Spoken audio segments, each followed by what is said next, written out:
बहुत वक्त पहले एक खूबसूरत गांव था जिसका नाम शांति नगर था। लेकिन गांव के एक कोने में मौजूद एक प्रासरार झील ने लोगों के दिलों में खौफ का साया डाल रखा था। लोग कहते थे कि जो भी उस झील में तैरने जाता कभी वापस नहीं आता। गांव के बुजुर्गों का मानना था कि झील के अंदर कुछ तो है जो झील में आने वालों को शिकार करता है। एक दिन गांव का किसान रामो अपनी धोती बांधे झील के पास जाने की तैयारी कर रहा था। रामो की माँ उसे रोकती है। बेटा, इस झील के करीब मत जाओ। ये जगह मनहूस है। माँ, ये सब बस पुरानी कहानियां हैं। ऐसा कुछ नहीं होता। मैंने अपने दोस्तों से वादा किया है और मैं कल झील में तैरने जा रहा हूं। कुछ भी नहीं होगा। मैंने खुद अपने आंखों से देखा है कि कितने लोग यहाँ से कभी वापस नहीं लौटे। बेटा, ये झील सादा नहीं है। मैं नहीं चाहती कि तुम भी इन लोगों की तरह गायब हो जाओ। लेकिन रामू अपनी माँ की बात को संजीदा नहीं लेता और झील की तरफ जाने का इरादा करता है। अगले दिन रामू अपने दोस्तों के साथ झील के पास पहुंचता है। गांव के लोग दूर से ये मंजर देख रहे थे।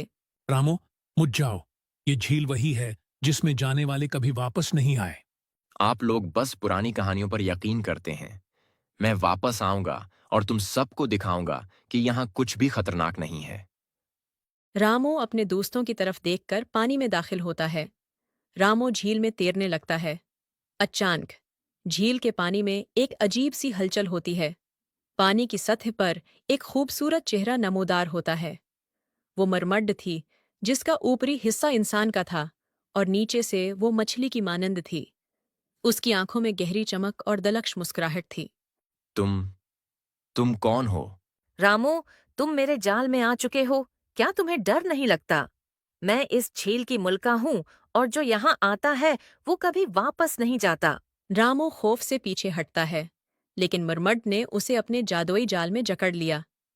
रामो चीखता है, लेकिन कोई उसे बचाने वाला नहीं था। रामो के दोस्तों ने जब देखा कि वो गायब हो गया है, तो वो खौफजदा होकर गांव वापस भागे और गांव वालों को बताया। गांव के लोग गुस्से और खौफ में थे। सबको मालूम था कि मरमड ने एक और जान ले ली है। रामो की माँ जार व कतार रोती हुई झील की तरफ भागी। गांव के लोगों ने फैसला किया कि अब उस मरमड को खत्म करना जरूरी है। गांव के बहादुर जवान और बूढ़े सब जमा हुए और झील के पास पहुंचे। अब बहुत हो चुका। हमें उस मरम्मत को खत्म करना होगा। ये झील हमारे लोगों की कब्रें बनती जा रही है। गांव के लोग नेज़े, मिशालें और रस्सियां लेकर झील में दाखिल हुए। मरमड ने उन्हें रोकने की कोशिश की, लेकिन गांव के जवानों ने हिम्मत नहीं हारी।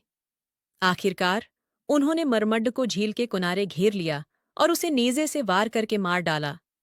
तुम सबने मेरे साथ क्या किया, लेकिन मेरी लांझ तुम सबको हमेशा परेशान करेगी। मरमड की मौत के साथ झील का पानी एक बार फिर खामोश हो गया। मरमड की मौत के बाद झील का खौफ खत्म हो गया। गांव वाले दोबारा अपनी जिंदगी में मसरूफ हो गए। रामू की माँ अपने बेटे की याद में रोजाना झील के किनारे बैठती और आंसू बहाती। बेटा, मैंने तुम्हें कहा था कि ये झील खतरनाक है, लेकिन तुमने मेरी बात नहीं मानी।